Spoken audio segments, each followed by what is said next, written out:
Lights are off, time has stopped, read you loud and clear. Come on talk, won't you talk, bring it over here. This could be in my mind, this could be in my mind. What's happening today, fellas? Hey, listen, I want to take a look at this exotic pulse rifle called Outbreak Prime. Some of you might have known this as the Siva pulse rifle, but either way it goes, man, I grinded all day today trying to get this dang thing so I can get this review out to you guys. So before we get started, guys, of course, if we can go for 1,000 likes, that always helps me out, man. Y'all been keeping the videos real hot here lately. I've been appreciating it very much. So without further ado, guys, let's hit it. Just a little cool.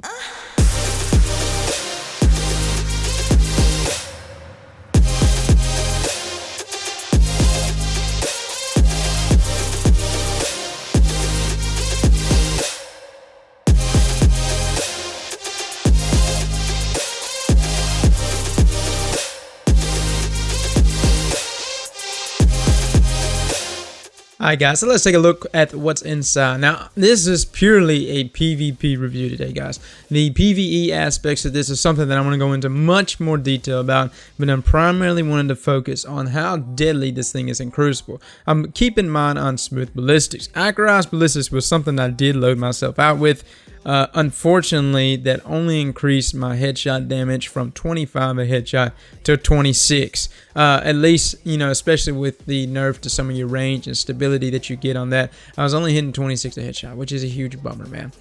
You do have Outlaw with it, of course, which is a very nice perk to have on any weapon. And then, of course, fitted stock is what I'm going for. I even tested the damage fall off. Hand loaded was something I was going to give a try to. I was going to try out, even though it doesn't show much actually extending in your range. And lo and behold, the difference between damage fall off from this to fitted stock was hardly nothing, man. There was hardly any difference at all between these. And then, of course, this perk, the exotic perk, virulence, is what I'm assuming is how it's pronounced, but like a virus, virulence, precision kills, release Siva nanite swarms that attacks other enemies. I'll even go into how far these nanites actually seek out other enemies and how aggressive it actually is, and what the damage comparison is between this and something like Firefly, because the comparisons between this and Firefly is very much the same thing. Essentially, if you look at the perk, what it looks like here, only the difference being there is a Siva mark right there in the center of it, but essentially it's just like Firefly.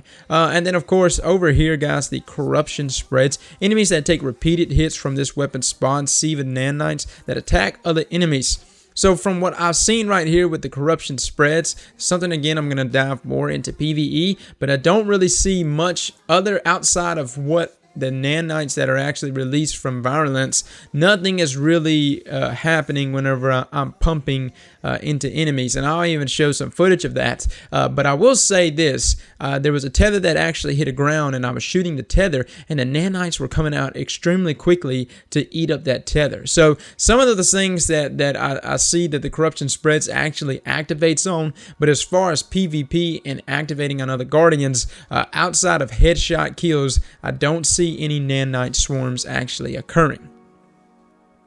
Alright, so I wanted to see exactly how this stacked up with Firefly. You know, Firefly being that AoE damage that we all know about that, of course, activates whenever you actually get a kill with precision. Now, of course, you see the damage that it does to my buddy Prez right here after, of course, I killed my other friend to actually release those nanites. You know, I wanted to see exactly how much. It kind of brought it down probably almost to half health, you know what I'm saying? So you see where they both in line with one another. Now, let's just try out Firefly. This is, of course, a Mago loop. As you can see, the damage is almost identical with one another as far as how much damage it does to another person that's standing actually very close to him.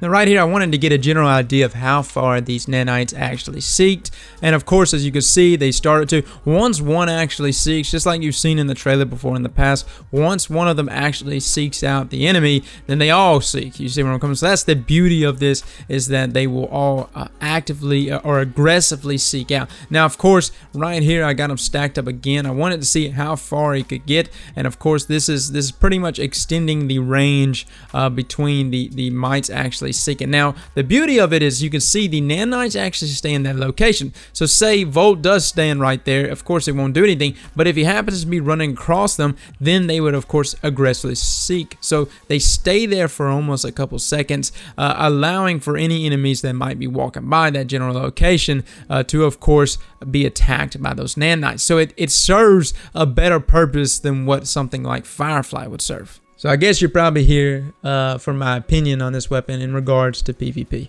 Look, I loaded myself out with it in a lot of different game types and tried to see where it was really being utilized the most, especially with this perk right here. Now, I can tell you right now, of course, sixes, finding enemies grouped up together, it's hard to do that in any other game type other than sixes. So Virulence is not something that you'll be able to take advantage of engagement after engagement. You see where I'm coming from? Now, as far as being just smooth in its way of engaging enemies, I think it's very much like a Hawksaw or Suros PDX. I think it is extremely similar. Just of course you have the off perk or the exotic perk there of it actually eating away at your next enemy, thus putting yourself ahead in the next engagement. But the thing about it is it's very difficult to categorize this as being OP. See, all the work that we put in today as far as grinding it out and doing all the crazy ARG stuff and decoding stuff and trying to get everything to get this weapon, I was expecting something along the lines of what Vex Mythoclast was back in year 1. Now I can tell you right now that's unreasonable. We shouldn't have a weapon that could just overpower everything at Crucible, but I was expecting something a little outside of a Hawksaw archetype. Now I know it's supposed to fall within an archetype, but I was not expecting it just to be very much like any other pulse rifle is what I'm trying to say. Other than the Virulence perk, nothing about it seems exotic, which really reflects to me that this gun is going to be a monster in PvE, and of course a weapon I'm going to use a lot in just about all of my PvE events. But again guys, this is a weapon in my opinion that really is not just wonderful in regards to PvP. Nothing about it is really blowing my mind away. And I know some of you might say I'm shredding you, or I've been shredding with it, or you know, whatever. Hey, I can tell you right now, it was doing good for me. I was having great games with it. But I can tell you, the thing about a weapon is I can tell within moments after I use it if it's just a powerful weapon to begin with. If I'm comfortable to the point that I know I can put myself in sticky situations and that weapon can of course pull me out of it, then I know it's a great weapon. But the thing about Outbreak Prime that is got two things working against it. Number one, it's not really standoutish compared to any other pulse rifle. I've got some great rolled Grass and Maliks. I got some wonderfully rolled Hawksaws. So there's nothing really outside of the Virulence perk that's really jumping out to me to make me want to use this weapon over and over again in PvP. And number two, the map rotations that we have currently are not very pulse rifle friendly, not overly pulse rifle friendly. What I'm saying is I'd much rather go in there with my palindrome and just rock out with that every single time. Again, I am a hand cannon user in and out, but the only time I ever swap to a pulse is whenever I'm rocking my grass. And the way my grass is rolled, I have better stability and better range than what actually comes base default stats on this Outbreak Prime. So again, it's nothing that's really standoutish to me. Now overall, it's a good solid weapon, especially if you don't already have a good solid weapon in PvP. I was having fun with it once you actually learn it, just kind of relearning how to use a pulse rifle in some of these maps. You know, you're gonna do extremely well with it.